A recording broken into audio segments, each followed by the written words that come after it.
right, hello everyone. Welcome to another Friday live stream for American Rum Report at Savvy.co.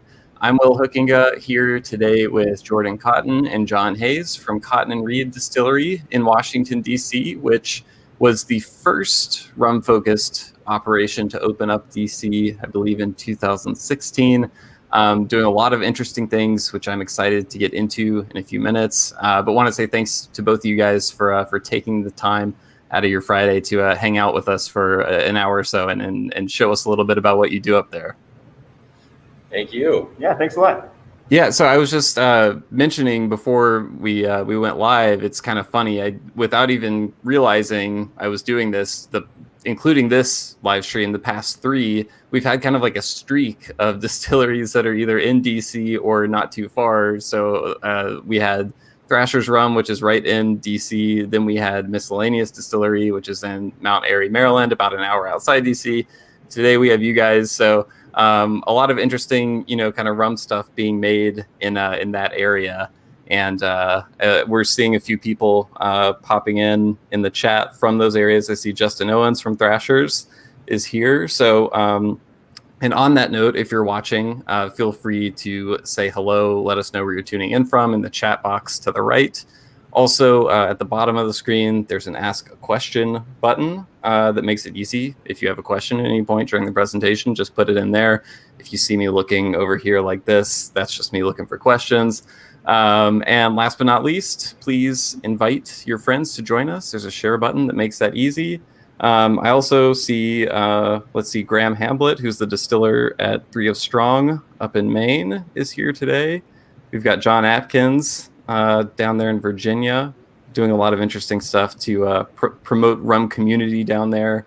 And Brad Krause, who is a rum distiller all the way down in Panama. So hello, everyone. Thanks for joining us.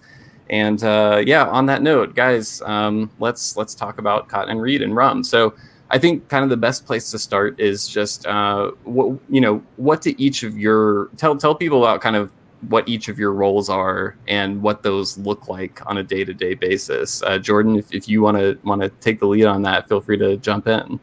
Sure thing.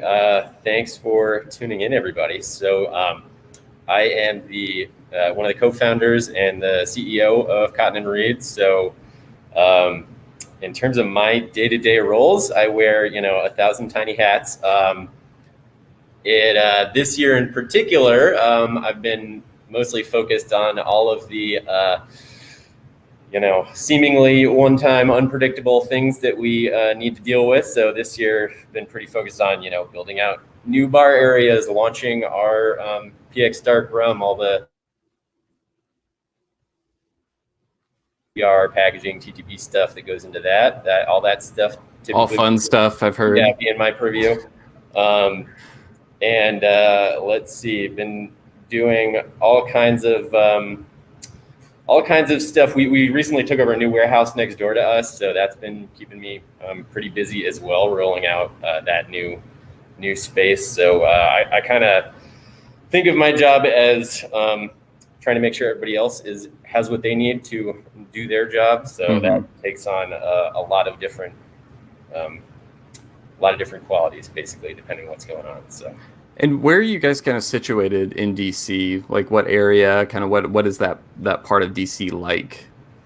So we are in the Union Market District, which is one of relatively few industrial and warehouse districts in DC. We're not really a historically industrial town, but this area was actually designated right when we opened a historic district in DC for that reason. So our warehouse and all those like it in the blocks around us are 90 to 100 years old. So kind of funky old brick warehouse neighborhood that is still largely populated by a lot of wholesalers and that kind of thing, produce wholesalers. But in the last really couple years, even since we opened up, there's been a bit of an influx of more new bars and restaurants and that kind of thing.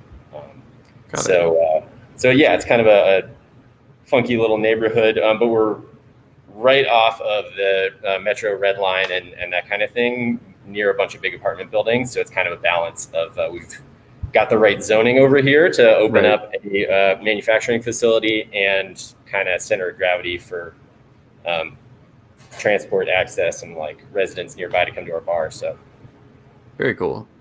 And John, what about yourself? Yeah, so I'm the distiller here. Everything that has to do with production or bottling, anything like that, is kind of under my purview.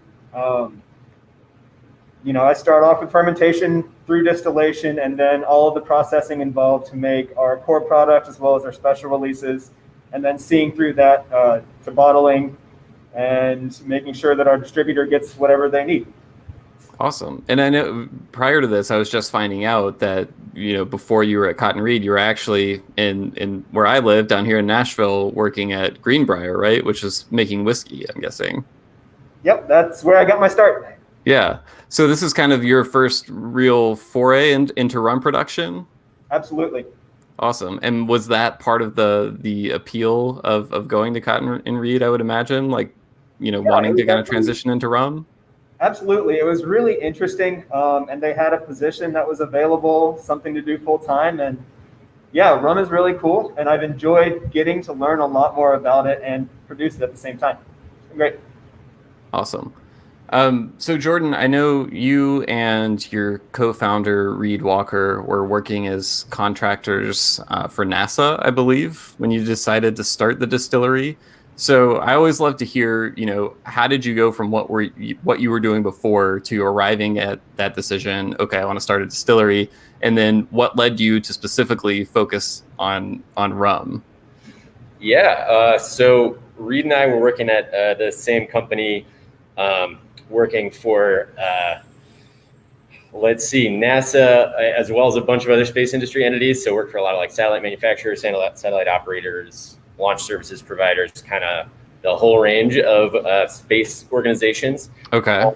And we, became friends at work, and we're kind of both looking around to try and figure out a hobby outside of work, and wound up building a still in my old garage, got into making, a whole wide variety of spirits, started making rum, got really excited about it, and wound up deciding to, try to turn it a day job. So took about 4 years to get the distillery up and running. And so, like you said, 2016, we actually opened up our doors and started selling our rums around DC.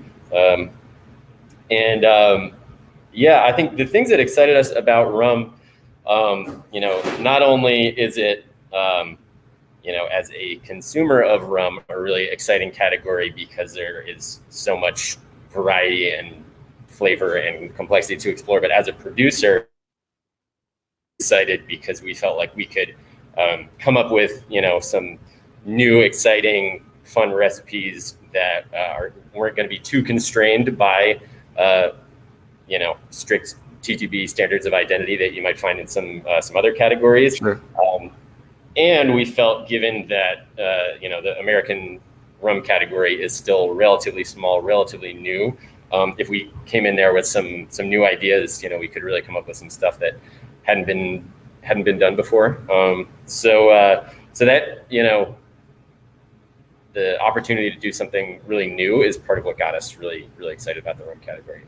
And then another side benefit, I would say, which we'll probably touch on, a couple times as we get into the specific products and some of our production practices, is that we're in a pretty small facility here, in about a little under 3,500 square feet. In DC, we have some added storage from that, but not bonded. So we really like that, as a smaller, we were able to produce products that aren't really, making apologies for themselves, or not,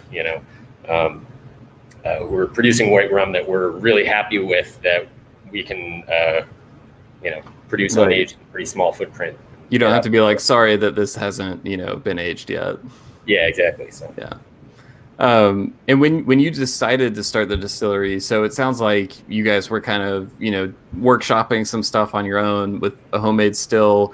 What was kind of the process like of building out the team? Did you start by seeking out people with distilling experience, or was it you guys kind of, DIY, kind of learning as you go, figuring out yourself early on and developing your rum and recipes from there? So we teamed up with a few people off the bat, and the one who's still with us today is Lucas Smith, who's in charge of our bar program and kind of the driving creative force behind some of the flavored products that we'll get into. So he's pretty, well-known, really smart, talented guy in the bar scene here, and we always knew that we wanted to have our tasting room perform pretty differently than what we see or certainly what we saw in the time at the time for other tasting rooms.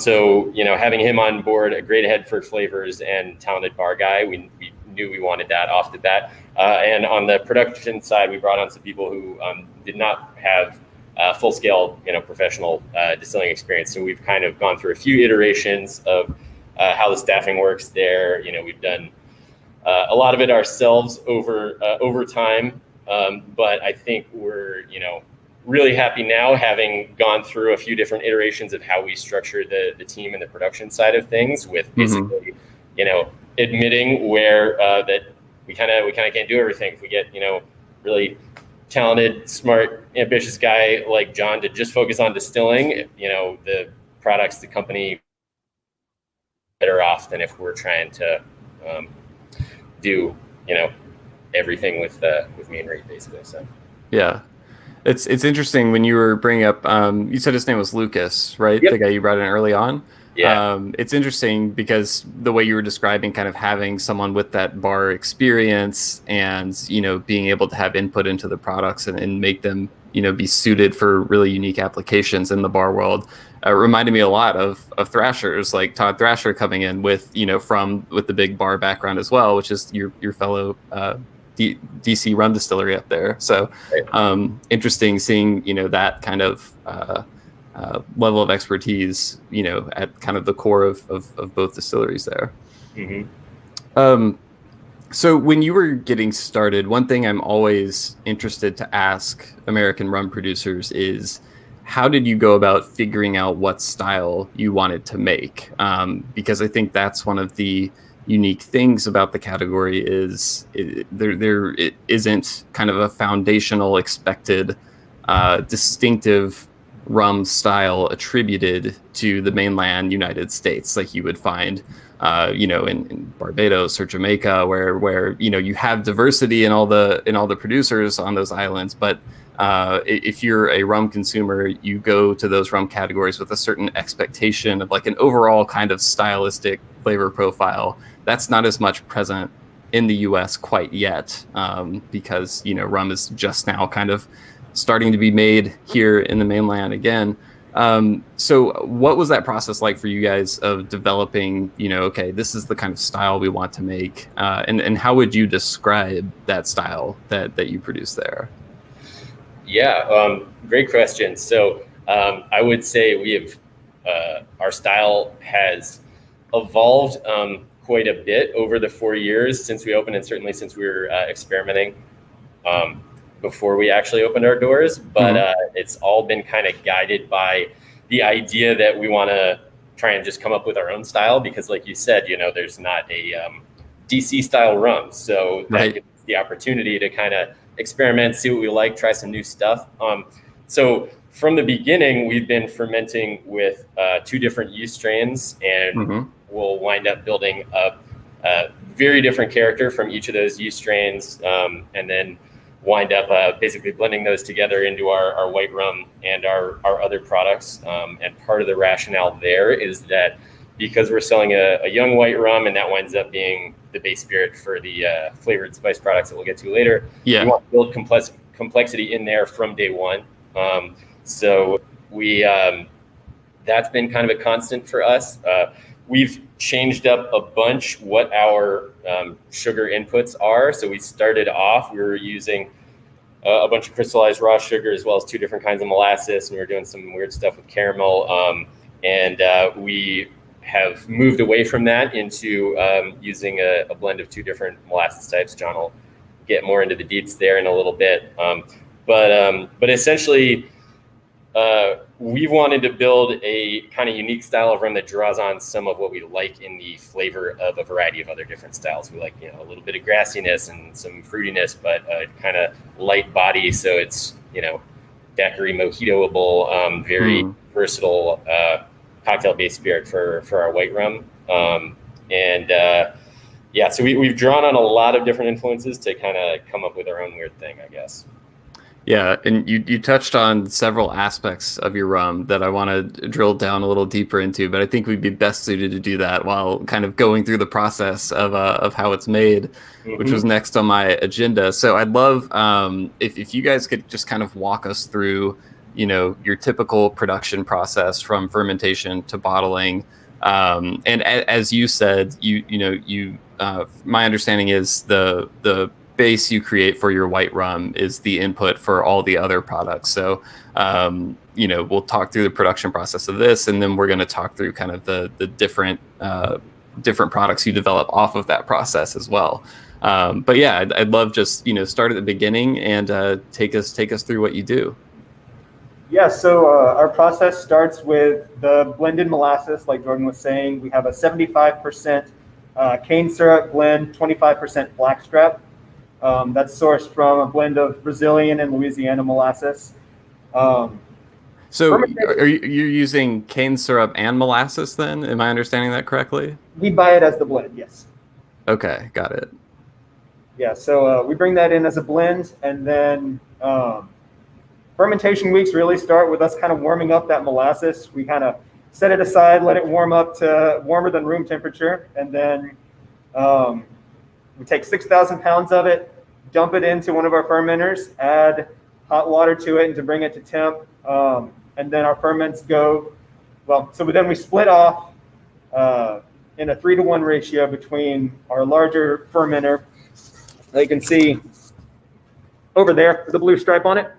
Okay. So that holds 1,800 gallons, and we use an agricole style yeast there that really kind of accentuates the grassy characters that we like in our white rum.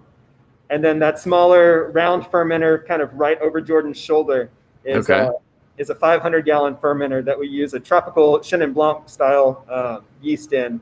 And that gives us really the fruity, mango-y notes that we like as more of the accent and very friendly, sweeter side. Got it. And so when you say a rum agricole yeast, this is a wild sugarcane yeast. Is that an accurate way to describe it? Yes, it is. It's a cultured yeast that we purchased, but yeah, that is what it is. And then the other one is something used in white wine production, typically, right? Yes. And what was the process that led you guys to those 2 specific yeast strains? I'm imagining there was a lot of trial. Did you try like a bunch of different stuff and this is just kind of the right combination? What was the sort of development process like behind that? Sure. So yeah, you're exactly right. We tried a bunch of different yeast strains, blend them in, different ratios and different temps, all kinds of different things. And we wound up settling on these because they achieved that blend of the grassiness and the kind of tropical fruit that we wanted to show in our spirit. They both behave themselves reasonably well. So at different points in time, we've used different yeast strains. We've rebooted our base rum recipe a couple times over the years. And back in the day, we were like isolating our own wild pineapple yeast and using that. It was a nightmare because it just, never wanted to do what we needed it to. So we've done a whole bunch of different stuff over the years, and we're really happy with the flavor that we show off of these and the consistency that we're able to achieve as well. So.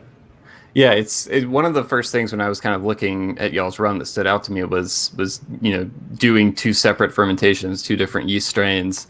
I don't see that too often with American rum producers. I know the guys down in New Orleans at Roulaison. I don't know if y'all know them or not, but they do something similar where they're using 2 different types of yeast strains. down there as well. And I have no technical experience or anything. I would imagine that doing that create like a significant amount of more work than if you were just doing one yeast strain, one standard fermentation all the time, rather than doing two separate ones and then blending those washes together? So in a way, it does create a little bit more work. We're limited mostly by our production capacity. Okay. So being able to split it off into two fermenters, just because that's what the amount of molasses that we use, that's pretty convenient. And then once they're separated by and dialed into what we want for our wash to be set at, pitching a different yeast hasn't been too much of a problem. Okay. And do those fermentations generally go about the same amount of time, or is one longer than the other? They're pretty close. We run our ferments for 6 and 7 days. Okay. The larger fermentation goes for 6 days, and then because it takes 3 different stripping runs to get through that, the last stripping run goes into the 7th day. And then the 7th day, we distill the Chenin Blanc yeast. Okay. And that's the amount of distillations, that's just a limitation of the capacity of the still? Right. Okay, got it. Okay, cool. So there's fermentation. Then tell us about distillation. What kind of still are you working with?